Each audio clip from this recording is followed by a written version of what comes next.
Welcome to Merkaba Chakras, where we talk Buddhism in the fifth dimension.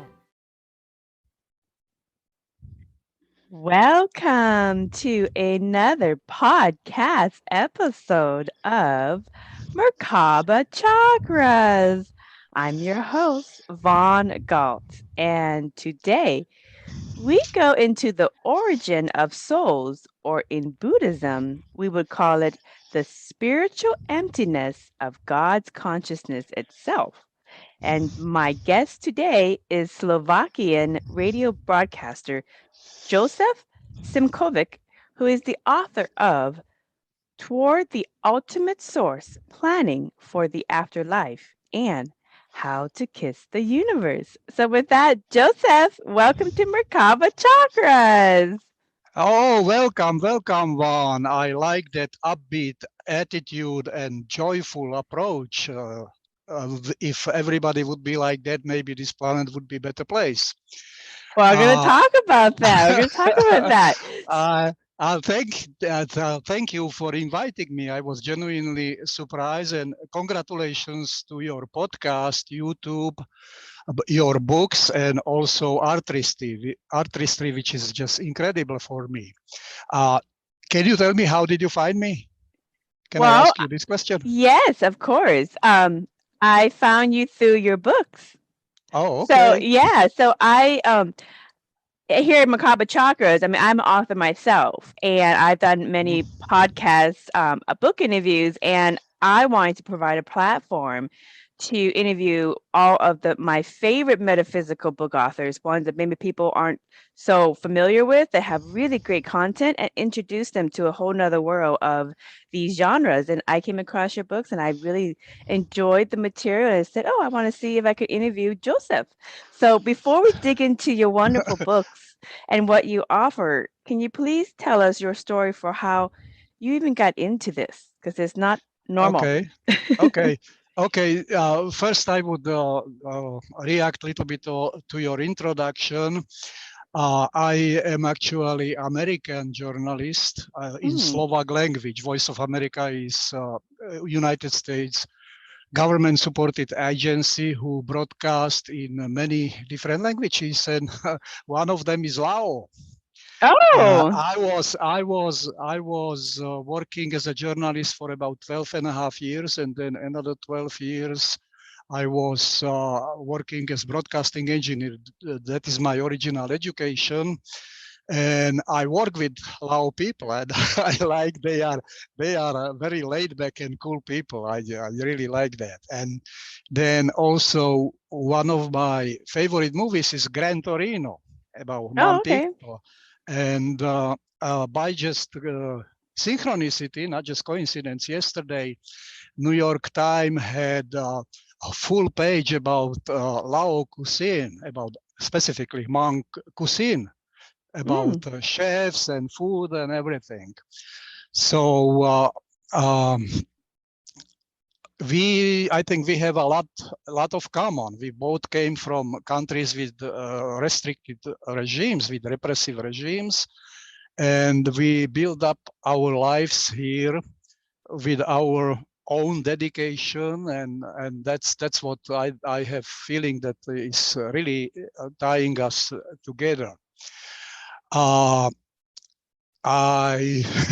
I have to tell the secret that I am on podcast first time ever, and this is just really big thing for me, and hope this is gonna be some kind of breakthrough about publicity of the book. And if it's gonna be, hey, if it's gonna be even disaster, I will remember it forever.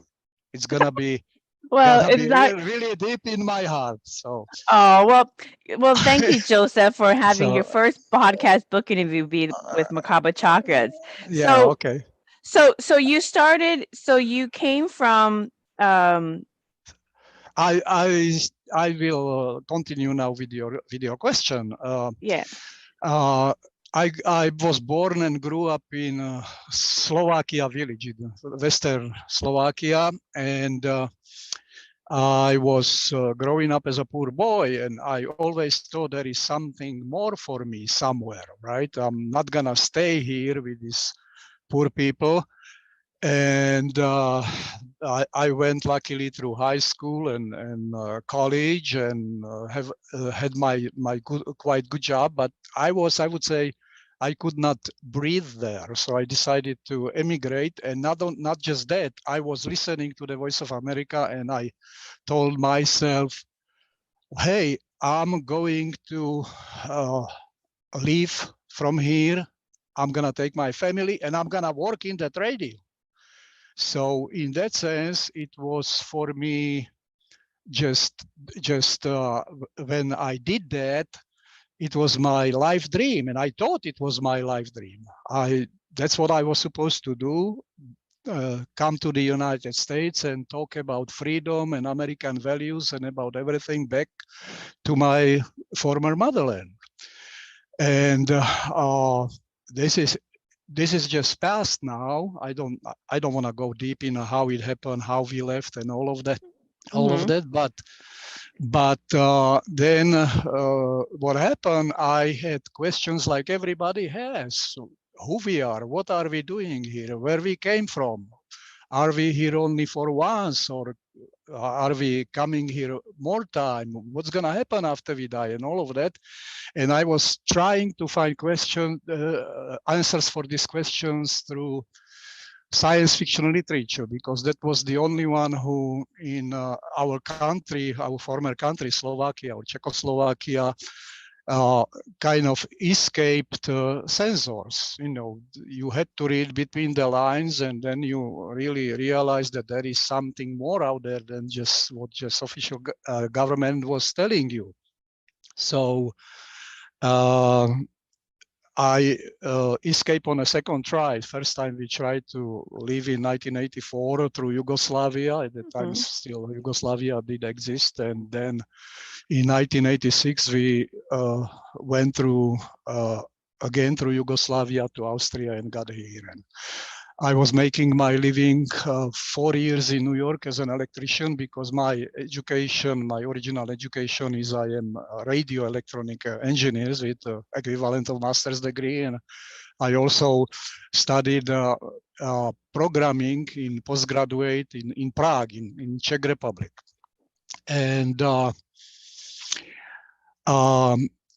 I was 4 years in New York, but my dream was work for the Voice of America. So I applied, I did examination, and it just now it just passed. And then when I had a colleague with whom I did a lot of spiritual talk, and we were teasing each other. And so he told me about Monroe Institute, and also about out-of-body researcher William Buhlman. I don't know if you are familiar with him, but that's also a big guy in this kind of business. And took me about 2 years to get to the Monroe Institute. And most of my experiences are through meditations, either in programs at Monroe Institute or through following meditations home, in privacy of my home, and also in places when I traveled. I always took equipment with me, and I was meditating in many different countries. Totally, I was at 18 programs there. And those programs are like full week. Full week, you go from morning when you wake up after breakfast up to when you go to bed. There may be something in between. And that's where I also met my wife, who was here a while ago, and she was already like more experienced with the spirituality. She was in a variety of other programs, New Age or however you call them. So I met her there, and that was very interesting how we met, because it was divine intervention. I was supposed to go in a program in February, and suddenly there was a big snow, and they canceled this program. And then they moved the same program on July, and I went to the July, and there she was. So that was very, very, very interesting. Okay, Are so I you? have a quick question. I have a quick question about Oh, your absolutely, transition. absolutely, absolutely. Yeah, Yeah. because we're going to cover quite a bit of content and lead people into the content of your books, and of course Oh yeah, yeah, they're going yeah, to go to the yeah. description, and they're going to go and get the books from Absolutely. the show descriptions.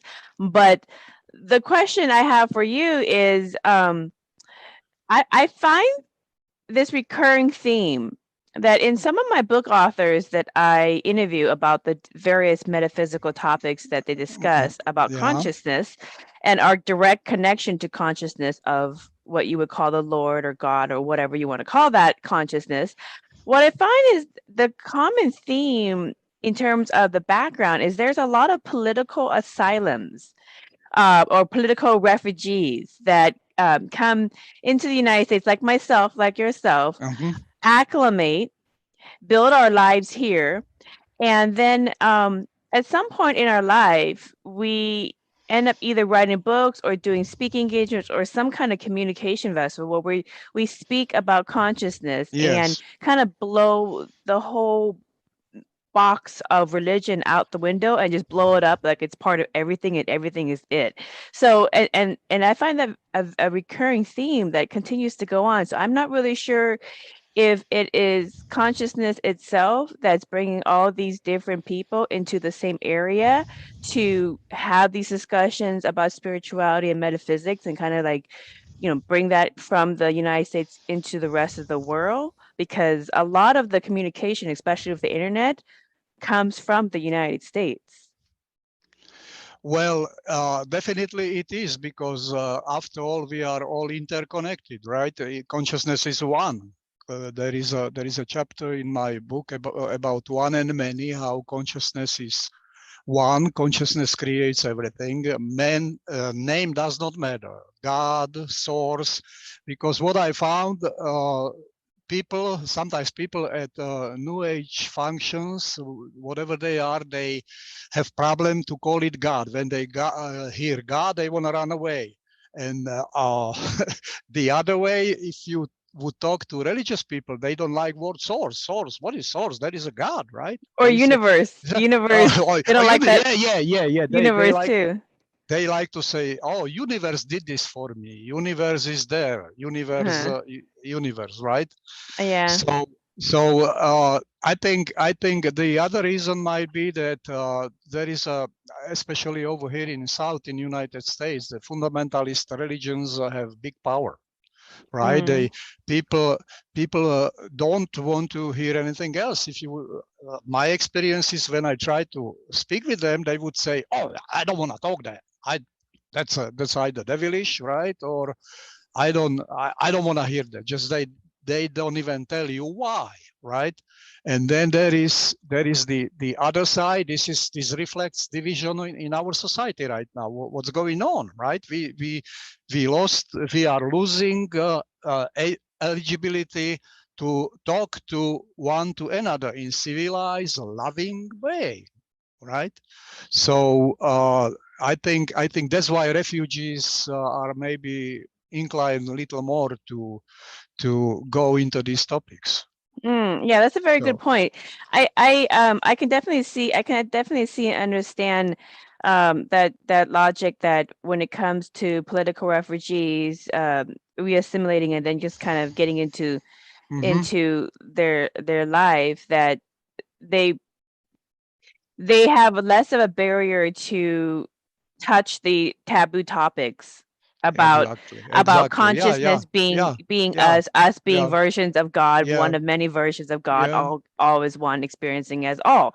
So these are kind of taboo topics that for some traditions they see it as blasphemy to Yeah, equate yourself yeah, to an yeah. aspect of God consciousness embodied in a human being.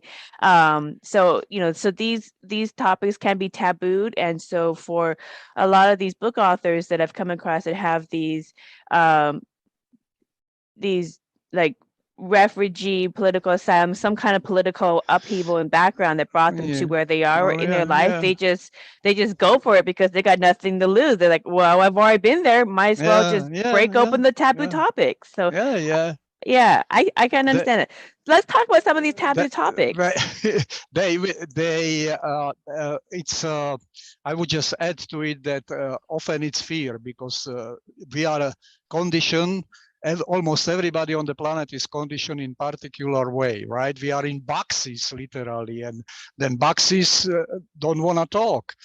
And that's what I did at the beginning of my spiritual journey. I decided I'm not gonna listen to anybody. I'm just gonna figure it out on my own. I'm gonna listen religions, even science. You know, when scientists would start to talk spirituality, they are risking losing their jobs, for God's sake, right? Why is that? It's generally known they will not touch the topic. So it's fear, and I think that's what you were about to talk about.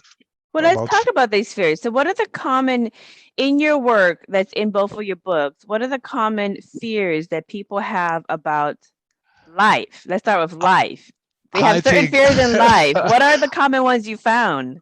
I think the people are fearing almost everything. You know, if you are mother, you definitely have some fear about your child, that something's gonna happen to him or her. I think you have son, right? About your son, and it's results of conditioning, as I said. Can be anything. Can be a fear of not having enough money, can be fear of lose the good health, can be fear of losing friendship, can be even nobody loves me, right? That's also in some sense fear. But the strongest of those is fear of death. Fear of death. What's gonna what is it about death that they fear so much? What is it that, what's the unknown about death that they fear? Well, that's not easy to answer why everybody is fearing of that, but if you think about it, people say sometimes that when they die, the God, Jesus, will serve for them everything. I have a longest chapter in a book is about my previous lady, and she was always telling me, I don't want to talk your spirituality. I don't want to hear that. And she even sometimes cursed me, said the expletive, whatever. I don't want that. I don't want that. Just none of my friends talk about it, right? But when she got mortally ill, she had cancer and she knew she was dying, she was completely overtaken by fear. She was, when I was visiting her, she was, do you think I can make it? And even her son, her wonderful son, who was loving her deeply, he said, Mama, you are dying. Please think about that. Prepare for that. It's going to come. And so people don't want to talk that. I had a dear friend. I mentioned him in my second book, and he never went to funeral. He said, I cannot go to funeral. If I go to funeral, I'm always depressed, right? Instead of we should celebrating life. Often we are scared. I had this little weird wish long time ago. I said, I would like to enjoy my dying, because what is this life? This life is school. We came here into school, and when we dying, that's graduation. We go to another place. We go to, and many people believe in we go in a wonderful place. And when you would ask them, okay, do you have any imagination, or what do you think is there? I had a Muslim friend in Voice of America, and I said, can you tell me what is it in heaven and what you're going to do there? Oh, Joseph, you cannot even imagine that. It's so wonderful, so fantastic. Nobody knows. Nobody. It was not enough for me. It was not enough for me. I wanted to know, can I go there? And many times people just don't know how to answer simple questions like, do you believe in life after that or not? I'm not going to talk about it. Do you have soul? Yes, yes. So when you have soul, where is that soul? Is that soul in your body? Is only part of that soul in your body? What's gonna happen when you die? When the soul dies, they just lost. They have no slightest idea how to prepare for this, for me, wonderful moment when I'm going to another place. I love my life. I'm happy. I lived very happy life. I have wonderful lady, my wife, and doesn't mean I'm enjoying every moment of it. But I'm not gonna cry. Oh, I'm gonna die. I'm gonna die. I'm gonna die. So it's it's natural, and because we are more than other creatures in the nature, we are aware that it's gonna happen. That's what's I think that's a happening. different. That's like the. You think that's a difference between animals who just live every day one Yeah, day at a yeah, time, and then just one yeah, day they just die, yeah, and it just happens as an experience that happens. But then because yeah, humans have the ability to think ahead and have more yeah, cognitive yeah, ability, that they are yeah, able to process more information and yeah. also use that information to kind of self torment themselves about the unknown death that eventually going to be coming around. So I completely get this idea of of the fear of death, but is it enough for many people, from your experience and your research, to spend their whole life being devotional in whatever religious or spiritual tradition they're in? Isn't that enough preparation to get over the fear of death? I'm not sure. I mostly I don't believe that. I believe they just are doing. They are complacent with what the religious leaders tell them, and then they are happy. As I always say, especially when they are contributed to the well-being of their church, right? Like George Carlin used to say, "Oh God, he never has enough money." Right? We have to. so no, I don't think they they are what I would say, they are prepared to go, maybe, but they are Mm-hmm. not prepared what is after, because there are so many options in afterlife. Mm-hmm. It's we are what are we? We are just our planet is just little dust in the whole universe, and not only Mm-hmm. that, they the whole universe is a little piece of dust in a vastness of everything, Mm-hmm. comparing to power of source or God, where we came from the source, right? We are part, we are extension of that infinite consciousness. So we are like a pieces of octopus arms, giant octopus, right? Yeah, yeah. Sometimes you Well, can imagine it like that. you're right. And I completely agree with you, and coming from the Buddhist perspective of metaphysics and consciousness, in that we are very small in the grand scheme of things, but just like everything, like if you're losing hair, like I'm kind of losing some hair a little bit. Every single hair Yeah, is precious to yeah, me. yeah, oh every yeah, oh and yeah, I yeah, yeah, yeah, yeah, yeah. and my heart is sad every time I lose hair in the shower. So Oh yeah, well, yeah, I think source consciousness, God consciousness feels every single soul that um graduates up yeah, in yeah, consciousness, and ones that stay stagnant, or ones that never really maybe kind of fall down in their consciousness. I think it feels that very directly, very impactful. It feels every single one of us's journey, as if it is the only journey. And so when we think about it in that way, um, we s- we can see how every single one of our lives is so precious. But why do I mean? And this goes into the fear of death. If you fear death so much, even if you spent most of your life devotional to whatever spiritual tradition to help you prepare for that death, why do they fear really going for a wonderful life, like really putting the effort and energy and focus and attention and really trying to achieve their dreams or achieve their desires in their life, if at the very end you're Yeah, living towards this big death experience, why not spend the life that you have up until the death to make see, it your best experience? Why don't people do that? Why do they so afraid well, to because do that?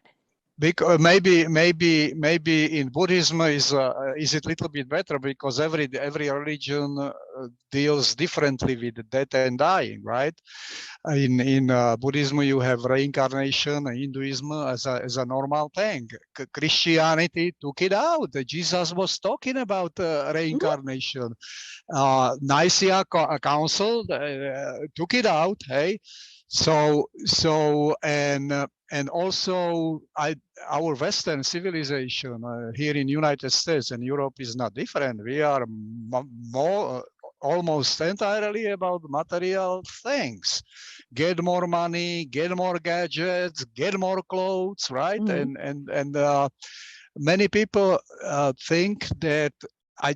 It seemed to me like they think that they're gonna be here forever, right?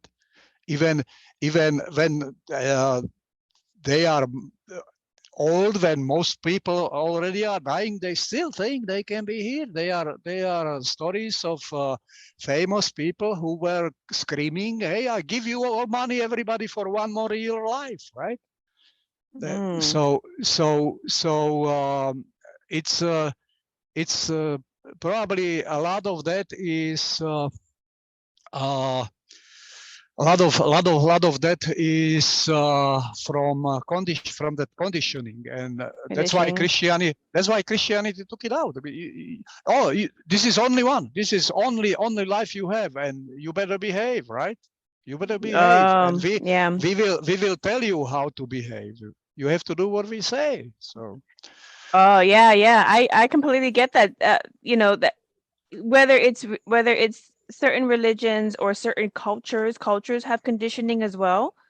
Like certain cultures have behavioral conditioning, that on what women's supposed to be like, what men's supposed to be like, what you're supposed to achieve, what this is Mhm. supposed to, these specific things that you do in life is going to make you happy. If you don't do these, it's not going to make you happy. We all know those lists, that keeping up with the your neighbors or whatnot. So we all know those are not true, because when people achieve them, they're still unhappy. And the unhappiness in life, whether you achieve great feats as, I don't know, like a business tycoon, or you just are a wonderful mom or a wonderful dad, or whatever scale of experience that you create in your life, each and every single one is equal, because it's just different. I don't know if you would call it uh excursions, but they're just different Mhm. excursions. Mhm. Yeah. And Yeah. they provide their equal happiness and their equal satisfaction. So, you know, this is one of the things that comes up over and over and over again with many of my book authors that I speak to on these topics, and how they came to this conversation with God, with Source, with the universe. And oftentimes the question always comes right back around. Okay, now Mhm. you know the full picture, and you came into this life experience. What do you want to do with it? Now that you know that this is a gift, what do you want to do with it? And oftentimes, many of the people go, I Oh don't no, no, no, no, know. not that's not no, no, that's not for me. I know what I want to do with it. That's Yeah. that's why I'm here, and I am a shy person. When I was in a school, to speak in the front of the class was just terrifying proposition for me. I am shy person, but I understand when I want to people know more about the books and get really empowerment from that, because the only way how to deal with this is go inside. You empower yourself. Understand that you are unlimited being. You are immortal. Your soul cannot die because it's one with the source, with the God. It's connected. Cannot die. Die. What can die is only your physical body, which is I call I like word vehicle. We are in a vehicles. So what's gonna happen when your vehicle stop working? You go away, and you maybe, if you want to, you look for another vehicle. Maybe you have enough. You don't need another vehicle. I want to come back. I want to go a little bit back to your introduction. You were talking about emptiness of the God. That's how Buddhism sees it. In my eternal bliss, yeah, spiritual emptiness. Eternal bliss, or can be stillness. They were telling me it's a stillness, but I came to the conclusion it's more of a highest vibration possible, because everything vibrates, and when we spiritually travel, we raise our vibrations. And what is brand new? I have several brand new things from philosophical point of view. Like one of them is that consciousness is not energy. Consciousness is something completely different. Energy and matter are the same, and consciousness is using these vehicles for travel. So when I travel, according to my I am not even talking about believing anymore. I'm talking about knowing. So I brought knowledge for myself, and if somebody says, okay, that's you, fine, that's most important for me, but I am trying to inspire you to do the same thing. Figure out for yourself. Robert Monroe, who founded Monroe Institute, he always was saying, oh, you have to go to figure it out for yourself. Nobody can tell you that. So the problem also in society and with people is that everybody is listening others, what to do, what to believe. You have to go inside. You have to go into your soul. Everything is in there. For me, it has even funny connotation, because in Monroe way of developing spirituality, there is concept of internal self-helper. They call it ish. And you in a process, like I first found my guy with whom I had often even arguing, because I did not understand him, he did not understand me, and then I had several guys, and then several entities whom I call star friends. But there is also this internal self-helper. It's ish. It's called ish. It's your inside, your core, and I opted for female. It was her name was Kamalaska, which means little more than a friend, but little less than lover, somewhere in between. That's what I felt like, what I need. And in one of my spiritual experiences, I ended up marrying her, marrying my internal self-helper. And it happened when I was in Hawaii. I looked for the big statue of Lord Ganesha, and because of that, it happened that Ganesha was holding us in his hands, and so how deep that understanding of my internal need. Understand first myself, and then I can try to tell people. But our judgmental abilities are unbelievable. We always know what others should do, but not what we should do. So that's the problem. For many people. I would definitely agree that the more that you focus on your own choices and your own life and your own experiences, and make the best decision based on what you Mm-hmm. know for Mm-hmm. yourself. That's the Yeah, best way yeah, to navigate this vehicle yeah, and yeah, live the most optimal life, so that when you reach that that day of death, that day of Passover into your next experience, yeah, you yeah. can look back and go, "Oh yeah, I had a really good journey, and I don't really have any regrets." Let me ask you something really quick. Mm-hmm. Yes. Who are these star friends? Define star friends.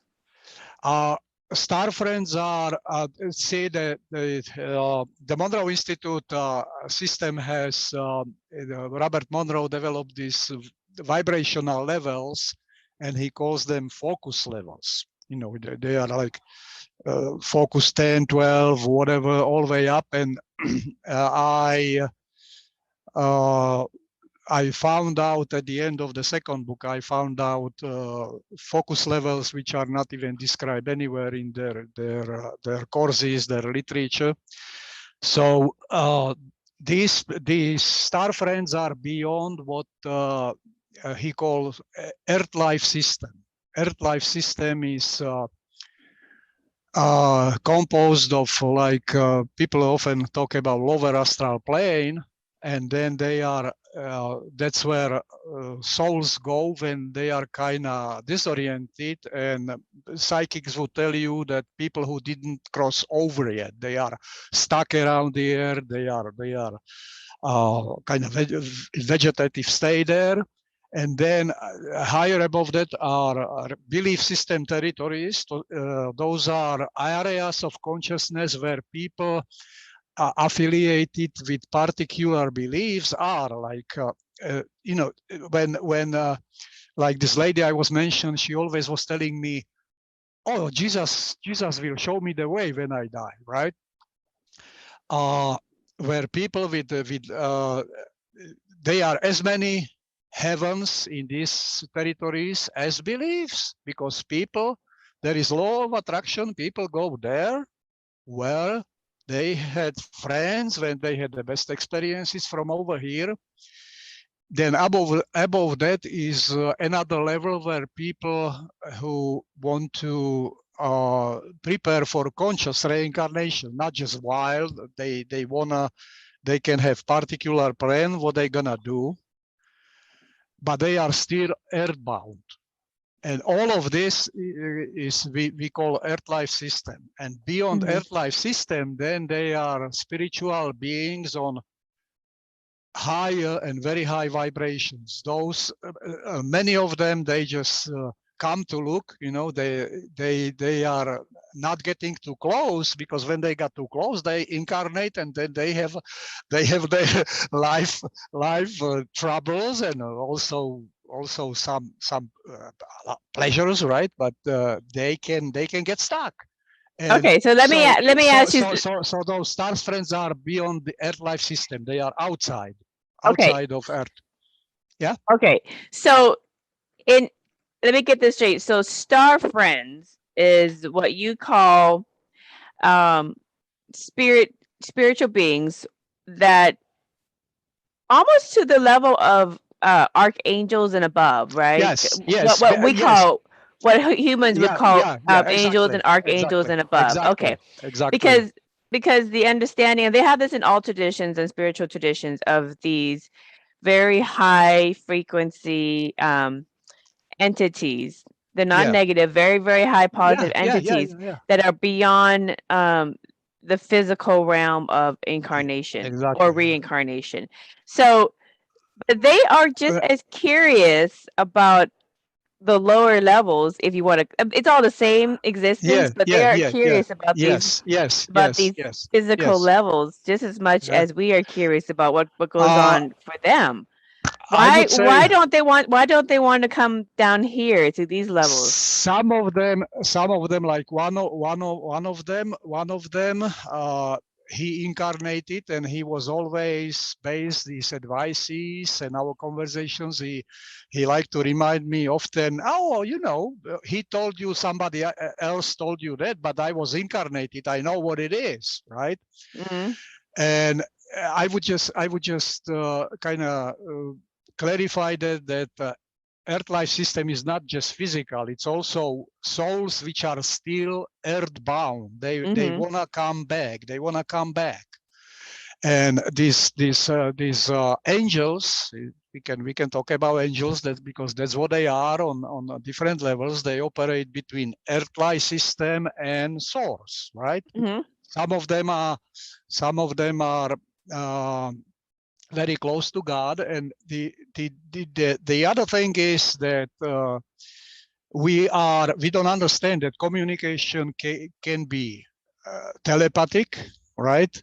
Can be even can be non-verbal in even a non-form. Then, and very high level, close to the source, there is no form. There is no form. They don't need bodies to having any form. There is just sometimes it's just like a humming. And the last one of the last chapters in the second book talks about Elohim field, Elohim waves. Communication is like just like waves, but you exactly know what it is. So what I would like to say is about how we bring information back from different levels, because according to my knowledge, my knowing, our universe has 13 dimensions. I don't count time as a dimension. You probably in Buddhism you consider time to be dimension, right? Dimensions are just different experiences, and just separated Okay. by frequencies. Separated by Okay. frequencies. So yeah. But in my understanding, these dimensions are those who are I'm talking about dimensions above the Earth-like system toward the source. First, they are dimensions which are still form-based. So spiritual beings like to still have a forms. They look on the lowest level. They look like almost like Earth. In belief system territories, it looks the same like on the Earth, because that's what they created. Once we shed our physical bodies, we can create it anything we want. So first are non-form, then the other way from the top, there is no form, and then they are transitional. When spiritual beings like to experiment with different shapes, kind of like a hobby to be there to create whatever you want. Yeah. The thing with these star friends, or these angels / archangels and above consciousness, above the pre-life plan realm of the spirit world, and all that again is still part of samsara in Buddhism. It's still part of the experience that is beyond. The thing I find interesting is I haven't really heard of very many archangels that have chosen to incarnate as a physical being and experience the human experience. Elohim or Metatron is one, and then I think there might be another one that I have heard of, but otherwise they don't want to come, because it's like this. It's like being like a mega trillionaire with everything's great and wonderful, and you have all these abilities, and I mean it's just you're in the highest experience, and then you lose it all and you have 10 cents, and now you're going to try to form to how to live your life. It's kind of a shocker. It's a spiritual shocker to them, and when they do that, the instances where I have read in any kind of spiritual literature about an archangel incarnating as a human being is they get a reality check really quickly, and they understand why we struggle so hard to make the best out of our life, because we have such limited experiences, and it's like we have to really do the labor in order to benefit from the fruits of our labor. Yes, we have synchronicity. Yes, we have the spirit world to help us, and we have all these abilities, but there's still a lot of actual muscle that we have to do ourselves to create things, whereas they're not used to that. And so it's like a crash course of kind of the hard knocks for an archangel to become a human. And so when they go back, they go back with a completely different understanding to tell Oh everybody yeah. Oh in yeah. that Oh realm yeah. that, Yeah. Yeah. Yeah. hey, Yeah. don't knock the humans. It's actually much harder than what we give them credit for. It's and coming from somebody who came from the higher realms into the lower realms of existence to find out Hmm. what this is all about, or maybe help, maybe do a service and kind of help this realm a little bit with their level of consciousness, and then they go back and it's like, no, you guys need to be more understanding and about these people, because it is extremely hard challenge. I think it's a master class for archangels to come down to this level and experience physicality, and But that's why they don't do it. they don't need to do it many times. Just once is good enough. I don't wanna I don't I don't wanna say who was mine spiritual teacher, because I just don't wanna get everything which is in a book. But he was incarnated, and he was on that level. You talking. I know you are communicating with Metatron, Kuan Yin, and Joshua, right? Yeshua, yeah, yeah, Yeah, Joshua is just another name for Jesus. Jesus is yes, they sometimes they call him in spiritual realm. They call him often that, and so they. But very interesting thing was there is one spiritual level in all of those focuses. Focus number represents basically higher vibration, right? And we had one of the exercises. There was a focus level 33, 34, and nobody know what it was. And I figured it out with communications with beings whom I communicated, that's exactly the level when they it's on a critical level. It's earthbound and beyond that life system. And oh, when they past 33. yeah, What pass you saying? 34. If they if they 34, okay. if they would stay, if they stay in 34, they are generally safe. But when they got in a 33, when they lower their vibrations enough, then they can be lured, right? Lured, earthbound, and then they end up incarnating. And it's So it's a cross over to 30, the realm of 34 and above, then you go into the sleep realms. yeah. Okay. I'm just fascinating that you're telling me very, very, very similar things. Just that doesn't matter what tool we use. What tools we use, we often end up on the same ship, in the same situation, same position. Well, how can archangels in those high levels of consciousness and frequency, not wanting to get too close to the physical realm, or because they don't want to be reincarnated, how can they help us to raise our consciousness? Have you had those conversations with them? Oh yeah, they are teachers. It's in I'm contemplating in both books. The beginning of that is in How to Kiss the Universe, and a lot more is about in Toward the Ultimate Source. Also, Return to Source, right? And so I kind of sneaked in a source several times, right? But you have to quickly go back, because if you don't, you disappeared. You unify with God whether you want it or not. So because you appear there, you already grew up. You educated yourself enough, so you can be there, and you can kind of sniff around. And I call it ultimate membrane. Ultimate membrane is which divides source from everything else. You can see it.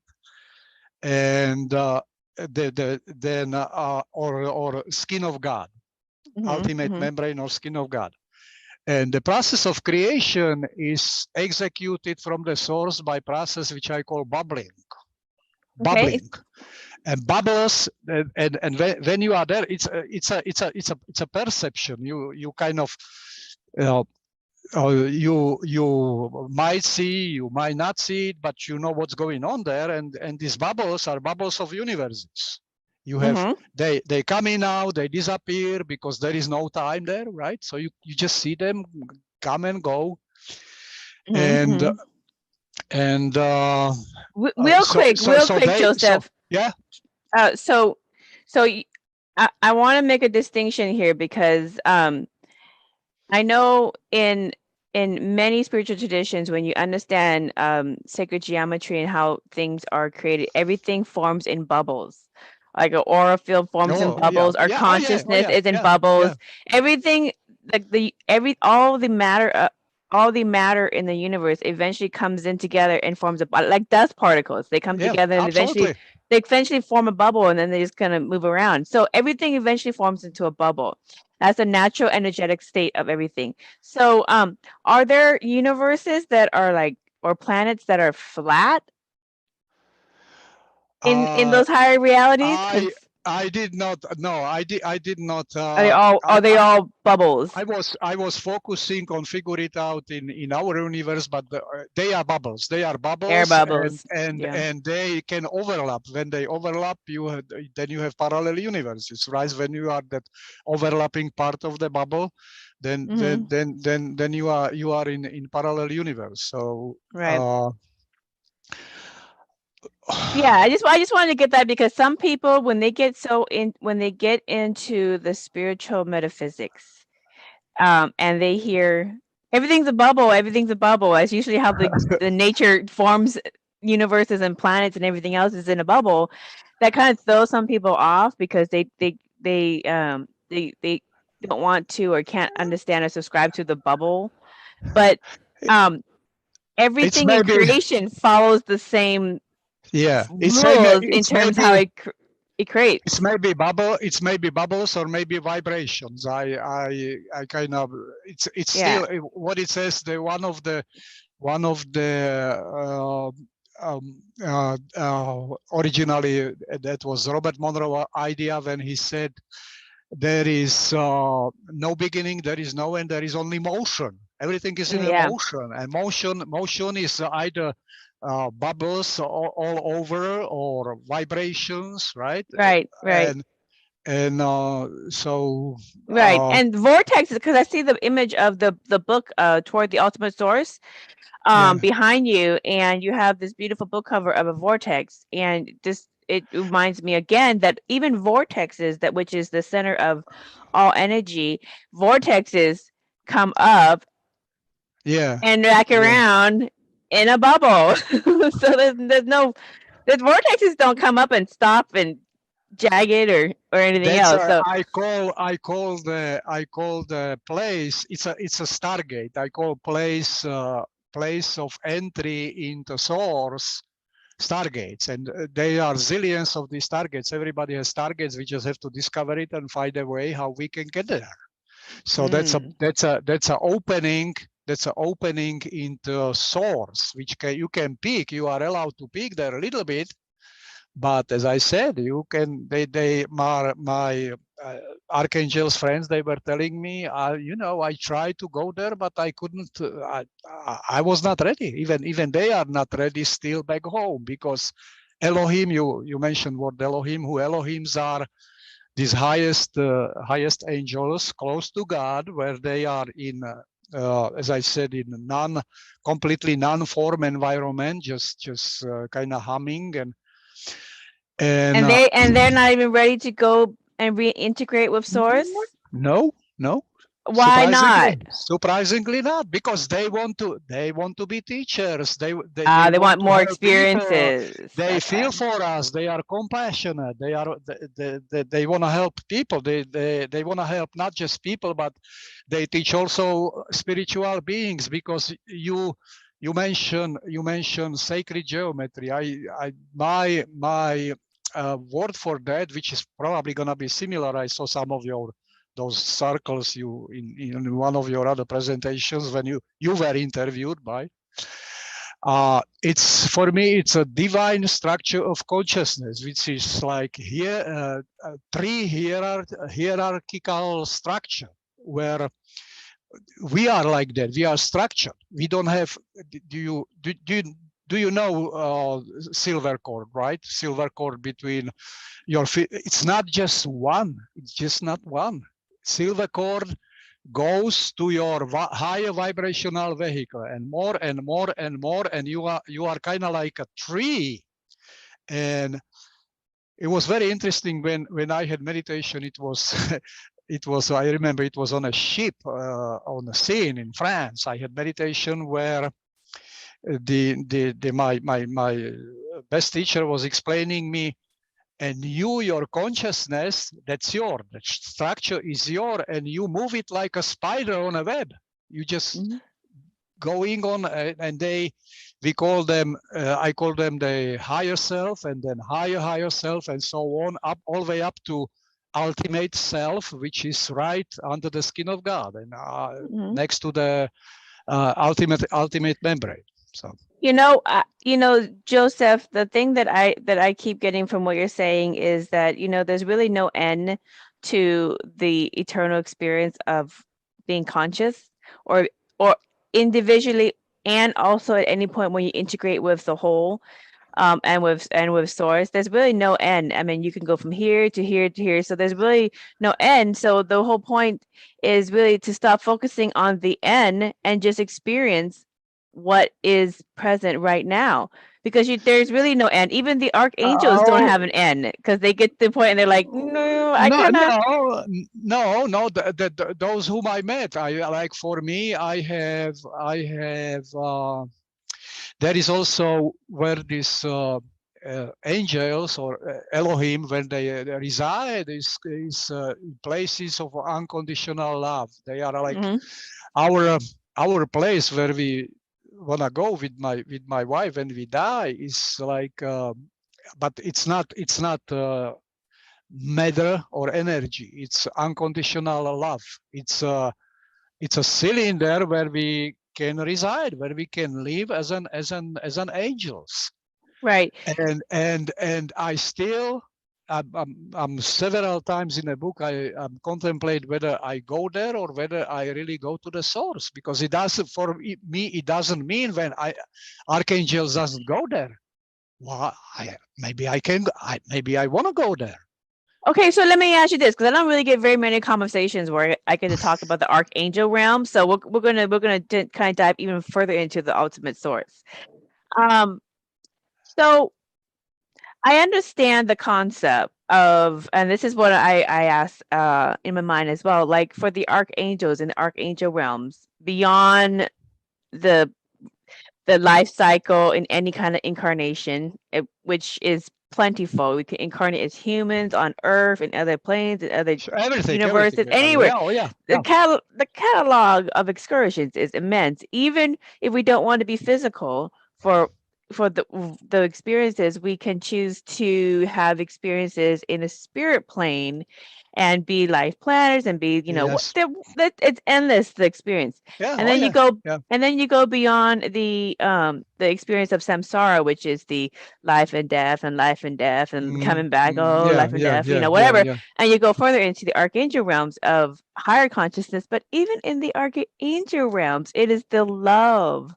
It's the love of all of the beings in the other realms, and helping them have the best experience that keeps them from re-immersing with consciousness, re-integrating, that keeps them archangels. Do you know what I'm saying? Wouldn't the whole point of getting to the point of archangel to just eventually let it all go and just go into bliss with source? So even archangels have a hard time letting it go. Yes, that's why I have open possibility to let it go completely. Yeah, let it go. That's go to the bliss. They were telling me about stillness. That stillness is very inviting. Stillness, as you called it, spiritual emptiness, right? Or nirvana, or nirvana. Yeah, bliss or constant bliss, right? Right. That's very inviting.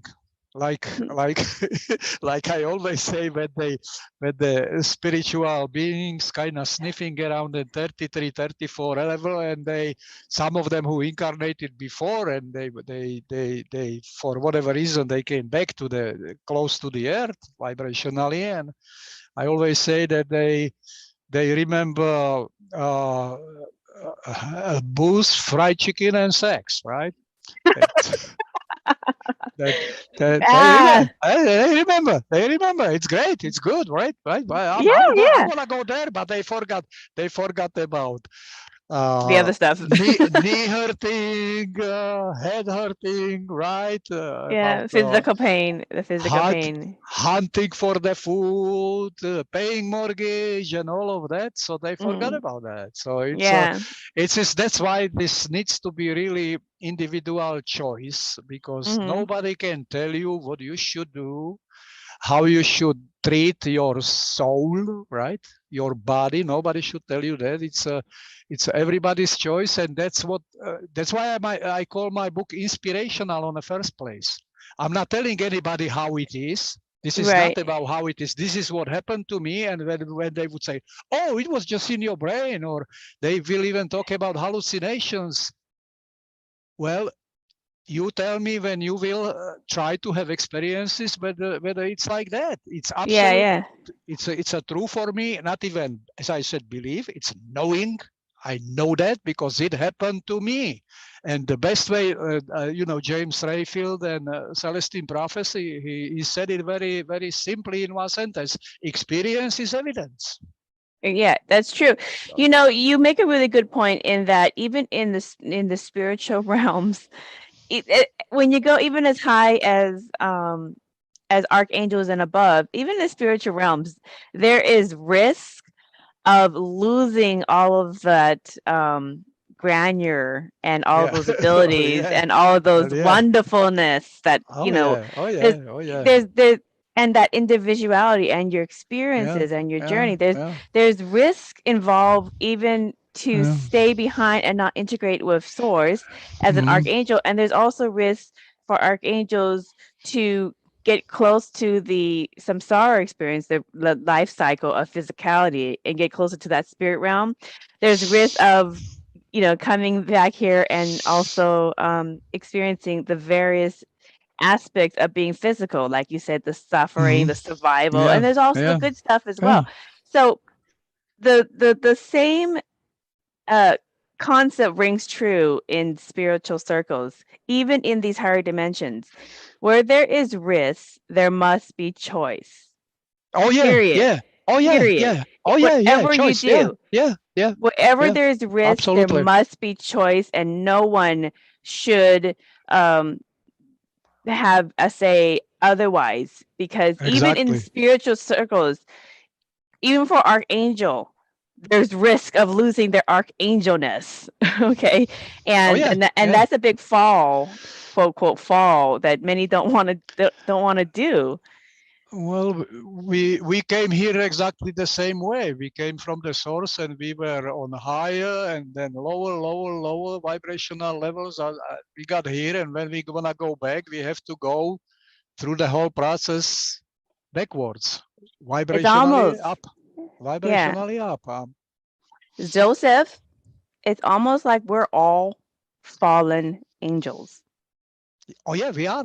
We are. All of We us, are. we all Oh, fallen yeah. Oh, angels. We yeah. fell Oh, from yeah. Oh, yeah. We source are. We are. consciousness, We and then are. we We have are. yet to go back We into are. source That's very good. consciousness because Very good. we're attached to each other. It's the love that we have for ourselves and for Yeah. each other to help in the suffering that we keep coming back instead of Mm-hmm. letting it all go. That means letting go Yeah. of your Oh, yeah. identity, letting go of the physical experience, letting Yeah. go of the whole experience, just to go back home to source. And is the embrace of source so juicy that you're going to let it We are. all go? we are very. We are very, very high vibrationally with our Yeah. discussion. Most of the people, they wanna know just they when they kind of trying spirituality. What they want, like many people want just out of body experience, right? When I'm out of my body and I see my body, I believe that there is other sides. Otherwise, I don't believe. I have to see it. But one thing is, uh, I was the man before I started this. I was the man who believed only what I saw, what I hear, what I heard, what I smelled, what I touched, and whatever is fifth one, right? Mm-hmm. I believe only in human senses, but there is so many senses. Yeah. And, So in your and out of body experience, let me ask you this. So you use out of body experiences, you use a lot of techniques you learned at the Monroe uh, Institute for gaining this knowledge. yeah, well, that would need a little more talking about it, because I went originally to the Monroe Institute to go out of my body, right? Mm-hmm. And I even had in my head, get away from my body. They have program called Gateway, and I kind of kind of thought, get away. Oh, they gonna get me out of my body, right? Okay. But that's what they even have in a description. But if you get so high in vibrations and all that, my guides call out of body travel just local entertainment, because what many people do, they will get out of body and I have to go back. I don't wanna diet, and or they just come to the wall and they don't realize that they are energy which can go through walls, so Mm-hmm. they hit the ceiling or whatever.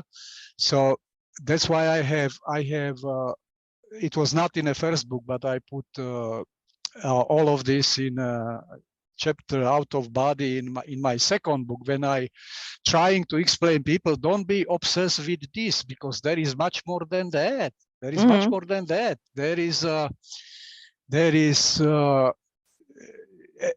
we talk a lot already about non-form, right? And so where is your body when you are just energy, which kind of move around like just like a cloud? Mm-hmm. They the people but it's hard to explain to somebody who is just trying. They still gonna be Right. trying. That people, yeah. Right. Well, I mean, everybody is in different levels of consciousness. Okay. And so for some people, they could take their whole life just to realize that there's more to life than the physical body. There, Oh and yeah, that and yeah. that and that and that's the most they're going to get to. For others, they're going to get to another understanding. For others, there's another understanding. For many people, just to get to the point of having a conversation like you and I are having of why are the archangels in their Yeah. realm Well, having yeah. such a hard time letting go of That's right. everything Yeah, and yeah, and yeah, and just crossing yeah, over and yeah, becoming yeah, part of source. yeah, Go yeah. back to nirvana. Go back to that's what your point is to go Yeah. for the love of God and everyone in God's consciousness, that in creation you eventually go back home to the bliss of the spiritual emptiness of source, and you become it, and you immerse in that bliss. But even that is a struggle for archangels to do, because they can't let it go. There's like it's one of their suffering. They Well, suffer from the joy of being an archangel, that they can't just let it go and just, oh you no. know. Well. Maybe they. That's a conversation most people will never have in their life. Maybe. So maybe how no. to understand that. Maybe they don't. They enjoy what the my main teacher was always telling me that. That's what I enjoy. I enjoy helping people like you, because he got me from, you know what is a concept of loosh. You know loosh. Have you Define it for people who don't know. loosh? It's Robert Monroe term. Loosh is for emotion which we produce. We Mm-hmm. came Mm-hmm. we came here we came here to return then our emotions, good and bad, towards the God, right? Mm-hmm. Everything what you can imagine, love, compassion, but also on the other side, hate, greed, and all of that. we produce. Nobody can grab how you can grab and hold love, right, or hate. You cannot get it in your hands, but we know it does exist, and that goes back to source. And actually, good lush, which is multiplied love of God in us when we do marvelous, nice thing, that then is used in creation. The source again creates another bubble, right? More Another bubbles. universe, another universe. If he has enough Another of them, bubble we don't know how. universe. Yeah. Or bubble planets in the bubble universe with bubble By people the, in their bubble consciousness in the bubble tutorial fields. I get by, it. by the way, when you were Some talking people are about not going to like this conversation about bubble all everything. about about all of that bubbling that just came to my mind, and I was once told even your tinnitus is bubbling. Because everything is bubbling, everything is in a move. Yeah. So Yeah, no, I understand that. The loosh goes both ways. The loosh, just for people to understand the loosh. Loosh in is a is a definition for the energy. So the energy that is produced from these emotions fuel consciousness. It's like what fuels the car. It fuels consciousness. It's the energy that starts the yeah, motion that creates the bubble of everything. So there's also negative loosh too.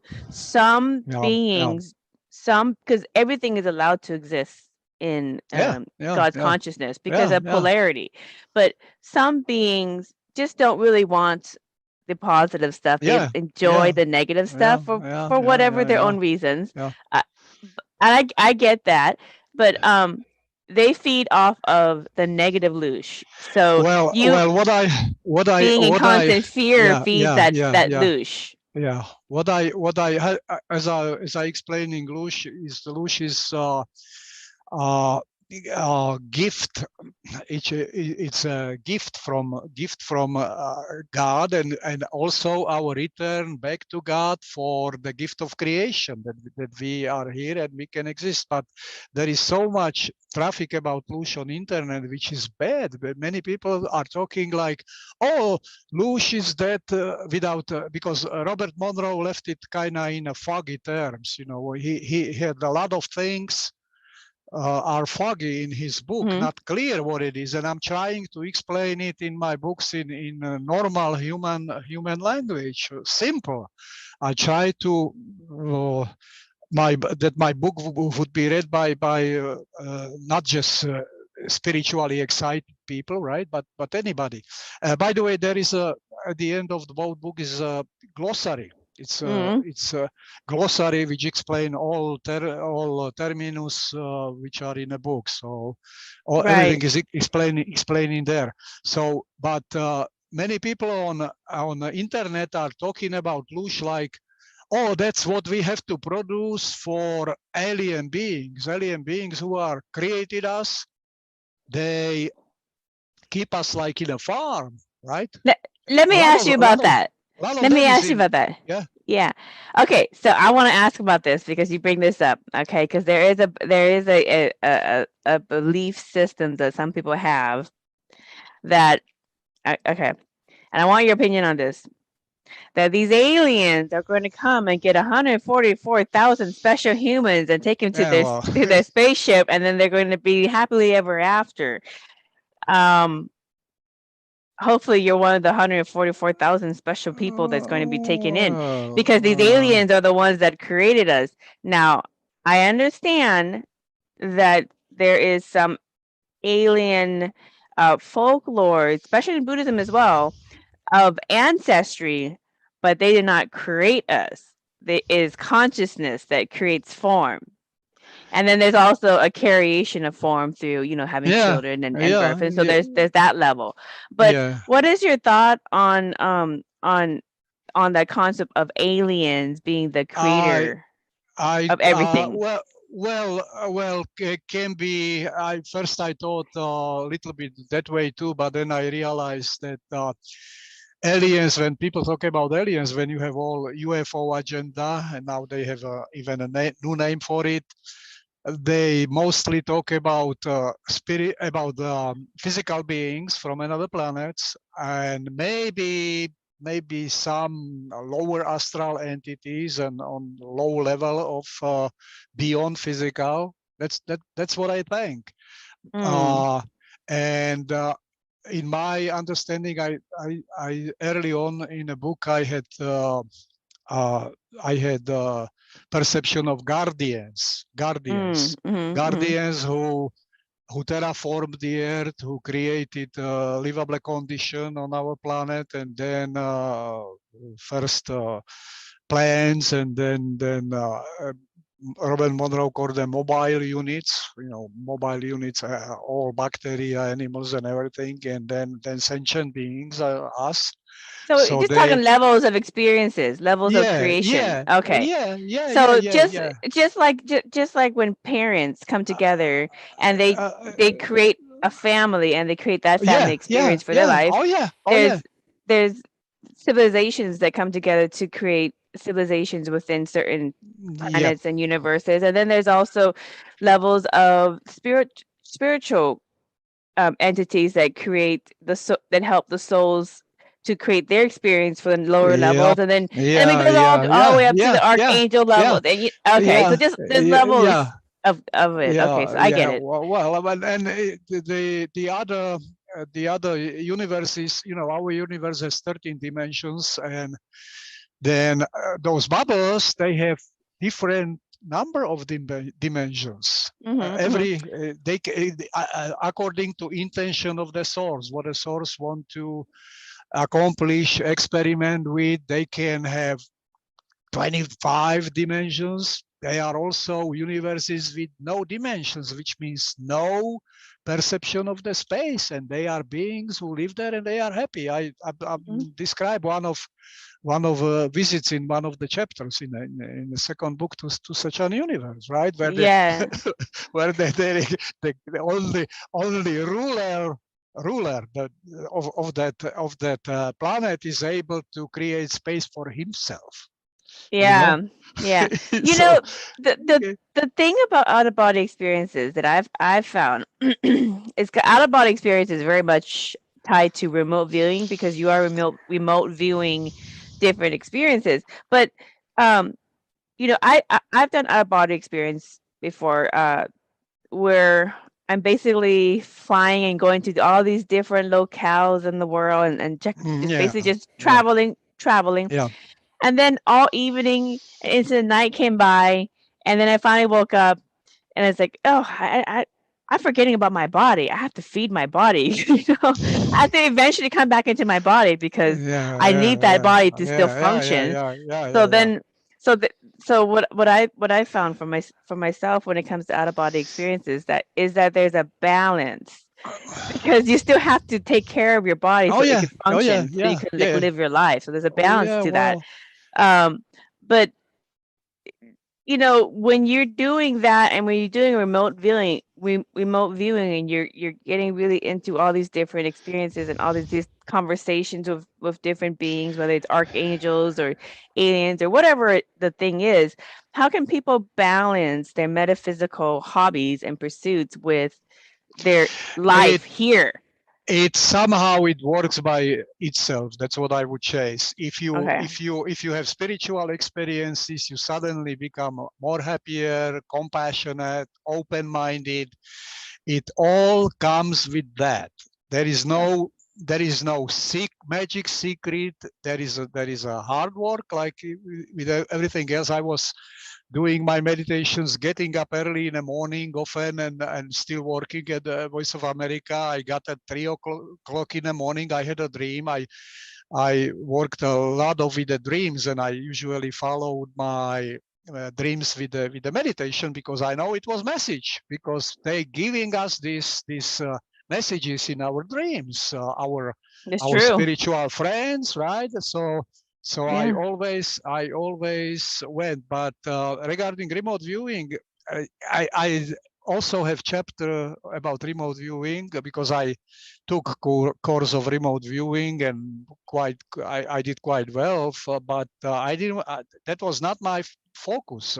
And remote viewer is a specific spiritual activity driven by protocol. There is protocol, and people sometimes think that remote viewing is just like you kind of imagine what is somewhere out there. It's in genuine remote viewing, everybody can name things however they want, whatever they want, right? But remote viewing in true remote viewing means that you connect to the target. You have target. They give you target, or you create target for yourself, and you composing a picture like similar way. Your consciousness bite into the target many times, and then you create it. You are a receiver. You are a receiver, and you your perception will create what it is, not just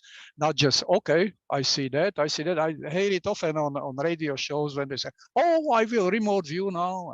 No, you are not remote viewing. You don't know what remote viewing is. If people want to know what remote viewing is, and if they are interested in it, there are many good remote viewers. The number one, Joe McMonagle is now doing it at Monroe Institute. There is Paul Smith, very good teacher, and they are.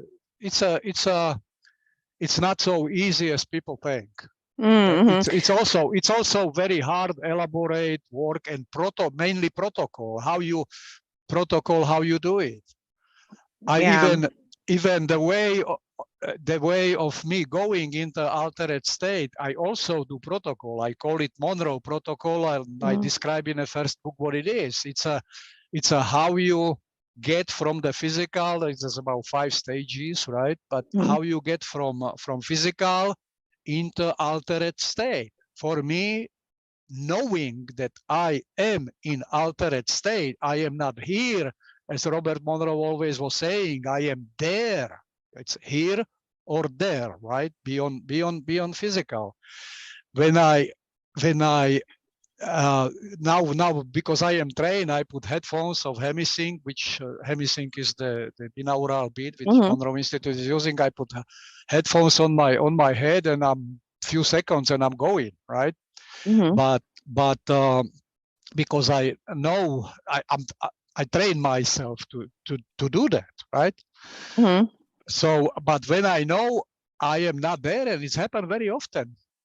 When I know by particular signs, like there is no vibrations in my body. I don't feel humming. I don't feel my body kind of stiff, almost like paralyzed. I know I'm not there, so I quit, because I know I would just fool myself. And it's what is very good thing in remote viewing, what I apply into my spiritual travels, is concept called front loading. Front loading means that when you go into spiritual travel, first it's in remote viewing. Like when you want to describe the target, you have to put your wishes away. You don't want to wish what it is. You have to be completely free, independent, and then by the protocol, you figure out what it is. The same way when I go in a spiritual travel, I usually have 3 intentions. Sometimes I get only 1 working. Sometimes suddenly 5. I learn 5 things. Sometimes nothing, because as I said.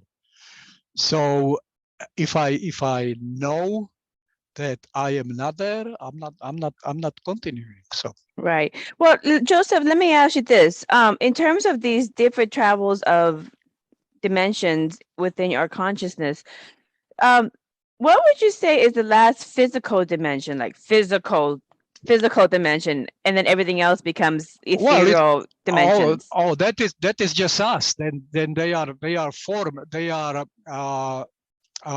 form dimensions. When you don't have physical body anymore, but you keep your shape, you keep your form. When you die, you're gonna look immediate. Your form, your soul, your spirit, which left your body, is gonna look exactly the same like your body. Mm-hmm. And then if you, that's it. If you don't do anything more, you might find your friends who are, I would say, stuck the same way you are, because you don't understand that you just at the beginning of the wonderful trips which you could have. The beginning of your non-physical journeys. Yeah, Okay. non-physical journeys, and those are 4, 5, 6 are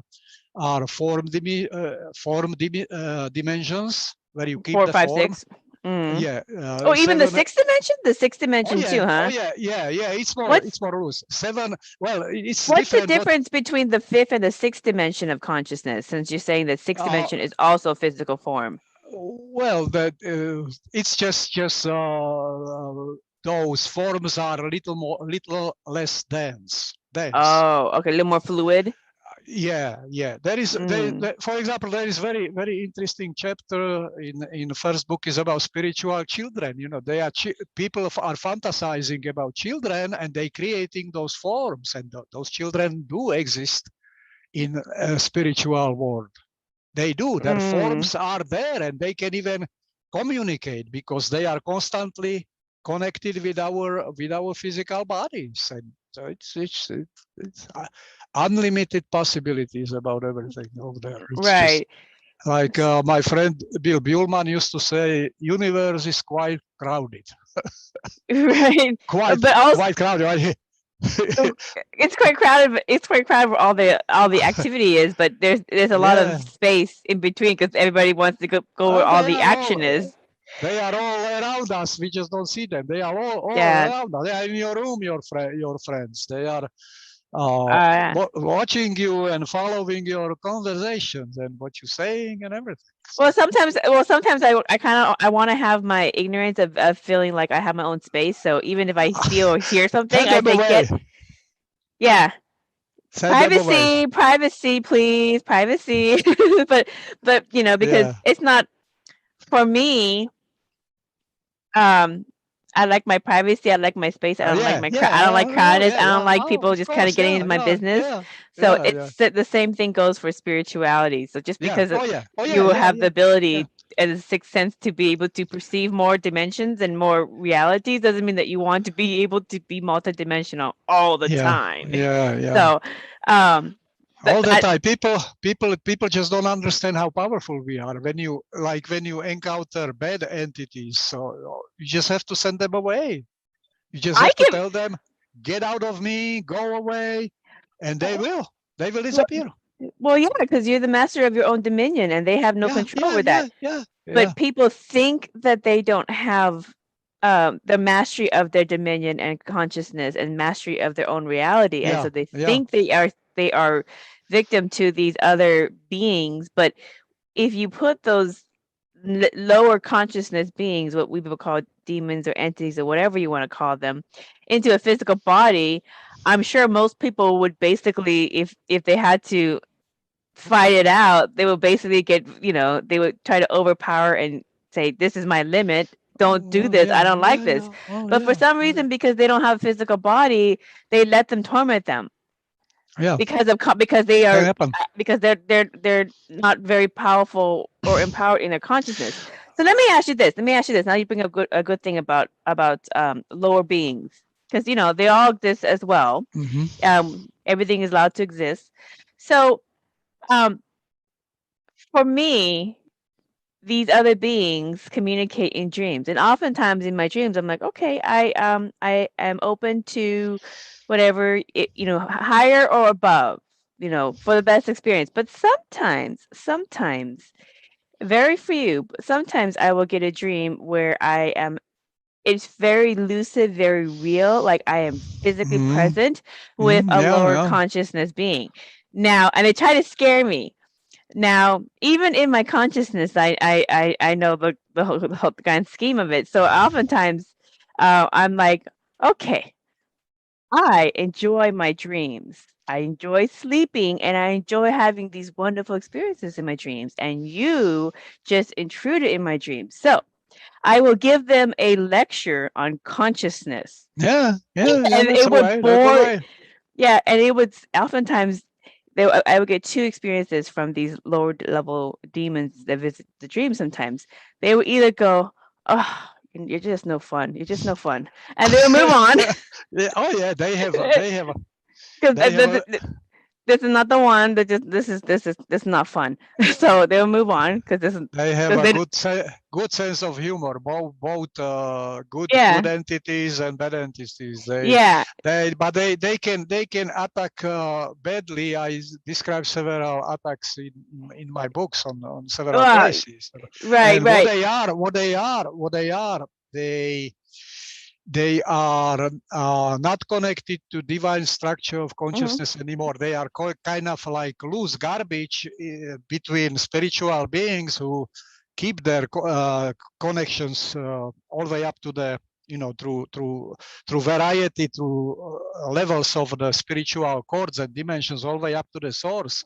These right beings are they all of these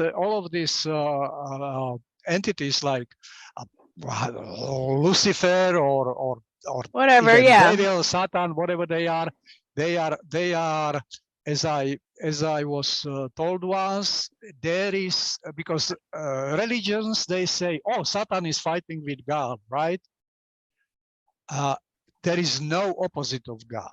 There is yeah it's no all opposite of source. There is no yeah opposite of God. yeah So why they are not dangerous for people who understand that. They yeah just go away. They stop me. I had vicious attacks, especially when I started to write the book. They didn't want me to really succeed, and I described them in the book.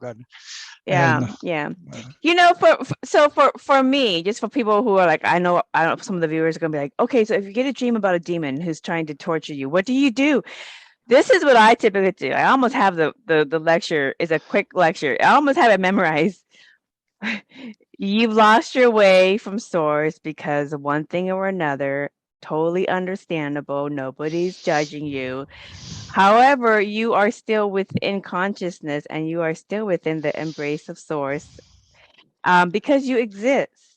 And at any time, you can wake up out of this delusion of self pitying yourself and trying to find friends to torture in your self pity and just wake up to the realization that um, you are just as valuable as everybody else and then you can play a different game than the I'm really bad and I'm really evil game, okay?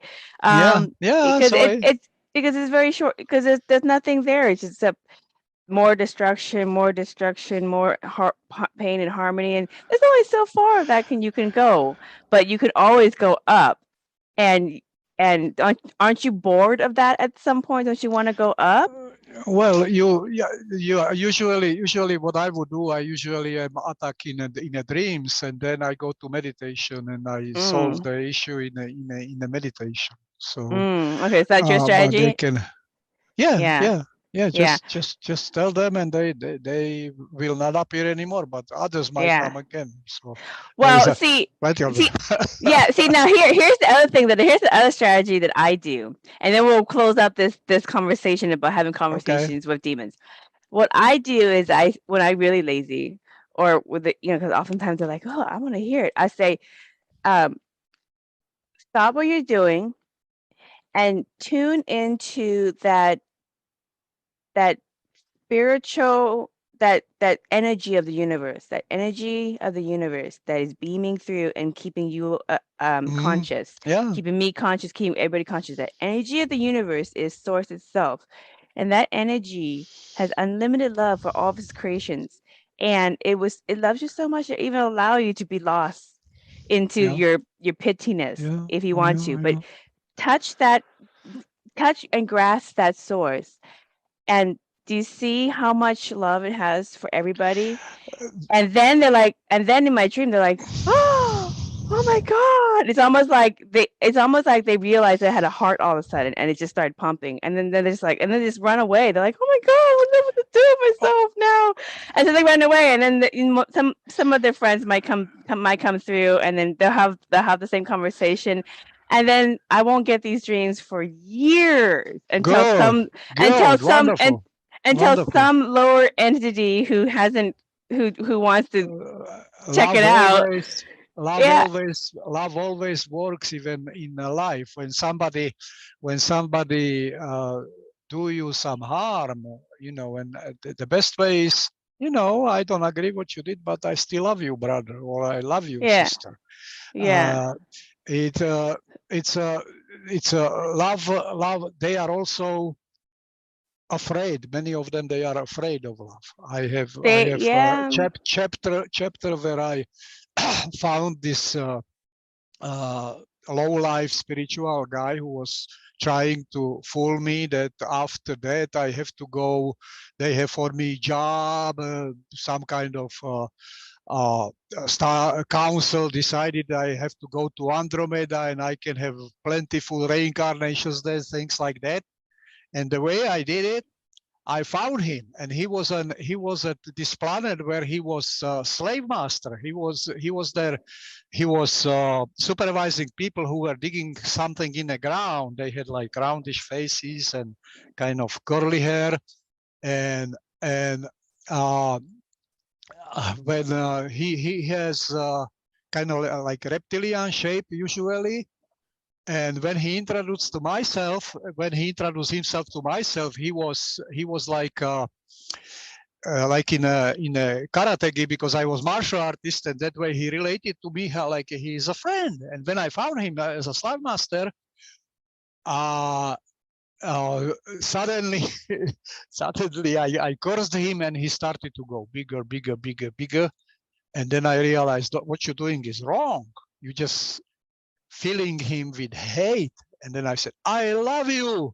And he shrank into the size of the rabbit and ran away. Yeah, So yeah. he didn't want, he did, they don't want to deal with love sometimes. They sometimes they don't Um, understand that what it is. They yeah. don't, like many people, we have people like that on our planet.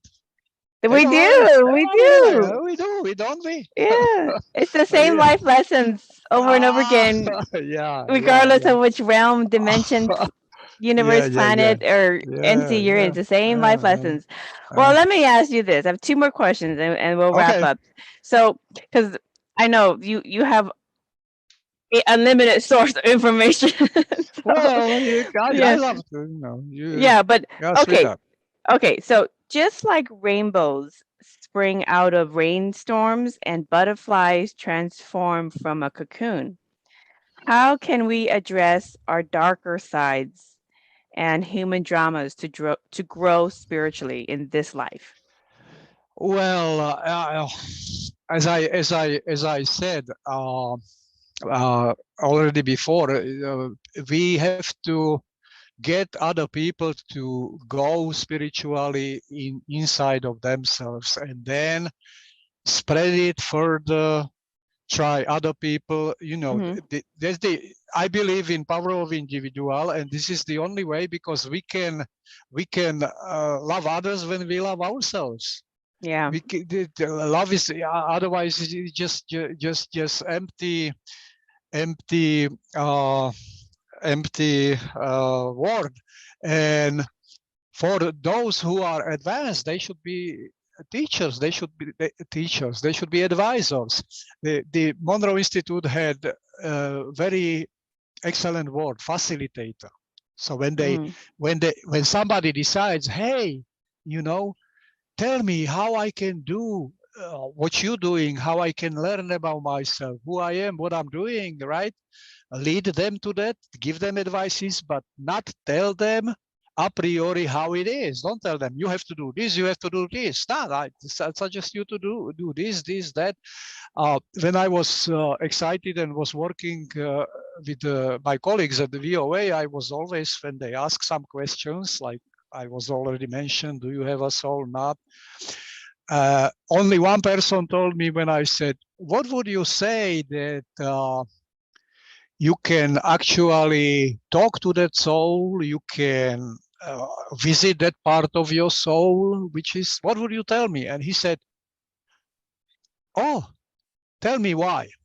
You know, very few people go like, tell me, show me, or give me advice. I wanna be better. I wanna be better to my wife, my husband. I wanna be better to my kids. Is this gonna help me? Nothing is gonna help you more than this when you realize who you are and your powers. And because you are powerful, then and what your power can also do on the other side, how you can hurt people, then you're gonna stop that. That's the way. That's the only way of true individual revival. And your I think you gave the name of this conversation like future, blissful future. Yeah, yeah, yeah. Yeah, yeah.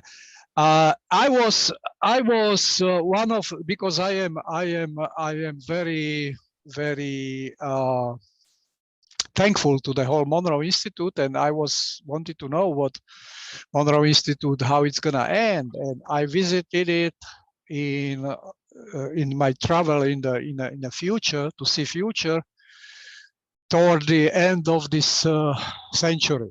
And I saw this huge university of consciousness. It was called Monroe Planetary University of Consciousness, with buildings where the today Monroe Institute is. Monroe Institute is just this little small institution, right? But and there was even kind of like little plaque about me, and also about the history. They were like executive directors and presidents of the Monroe Institute, and then chancellors of the university. And there was like 20s were very tumultuous, very. That's what exactly is going on now. But in the 30s, people realized this, what we are talking about. Individual, spiritual revival, which will reflect in the whole society, which will make every individual better. And as such, that's naturally the society will become better everywhere. So that's because we lost what we really are. I had several lives in Atlantis, and people in Atlantis, like when we people made love in Atlantis after orgasm, they left their bodies and they were flying in a over there where they live and enjoying scenery and everything. We were able to connect to the other side. But as we develop more and more and more, everything's just about materialism. About who has more money, and all of that. That's and that will stop only by because when somebody has a lot of money, his neighbor or his subordinate or his friend, he wants to have even more. Yeah. Those are lower conscious. I mean, yes, money's not bad because we need money to, everybody trade needs and to be exchange comfortable. goods to be able to take care of ourselves. So, within understanding, but we also need to have that balance of the spiritual connection to source itself, that's to God exactly right. itself. That's exactly So, right. and because everything is spiritual, this whole thing is a spiritual experience. Because this whole thing is a creation of consciousness, which is spiritual. Joseph, the thing is that a lot of people they like to have a couple of things that they could do, a couple of little things that they could do right now in their lives to kind of, grow in their consciousness. So what's the last message that you have for people to take home with them? Is a last message. Well, last message might sound a little selfish, but read my book. Read both of my books, and you will get a lot of inspiration how to do what we were talking about. How to create your own way. Again, in the words of Robert Monroe, go figure out for yourself. Look what one can learn, what one can know, where you can go, you can travel, whatever you want to do. So go on my website, howtokisstheuniverse.org, howtokisstheuniverse.org. Right now I have promotion. I'm giving away 40 How to Kiss the Universe signed books and 20 Toward the Ultimate Source signed books. It's running through Goodreads, so whoever goes on my website can find it. And also, I still have free codes for download of audiobook. Both books are in audiobook in excellent. I'm not reading them, of course. It's in excellent narration by Audible narrator John Steele. He's really very good. It's joy to listen to it, and both are in audiobook. The second one we just finished like 3 days ago. So How to Kiss the Universe is available now, and Toward the Ultimate Source in few days. I don't know when Audible is gonna make them available. So that's my message. Oh, well, that's good. There's a lot of really good content in there. Well, Joseph, thank you for providing us a lot of clarity for understanding even more about our multifaceted nature of our souls and the magical worlds in store for humanity as we continue to explore our direct connection to God consciousness inside all of us. So, for more information, again, about Joseph Simkovic's offerings, please visit his website, which is howtokisstheuniverse.org. And thank you kindly to our listeners for listening to another enlightening conversation. Until next time, blessings. Thank you so much. We hope you enjoyed this episode of Merkaba Chakras, where we talk Buddhism in the 5th dimension. For more information about today's guest, please go to the show description. For more information about Vaughn's metaphysical work, please go to merkabachakras.com. The views expressed today are for entertainment purposes and do not necessarily reflect the views of the host or replace any medical or legal advice. Don't forget to subscribe for more interviews about the 5th dimension. Until we meet again, blessings.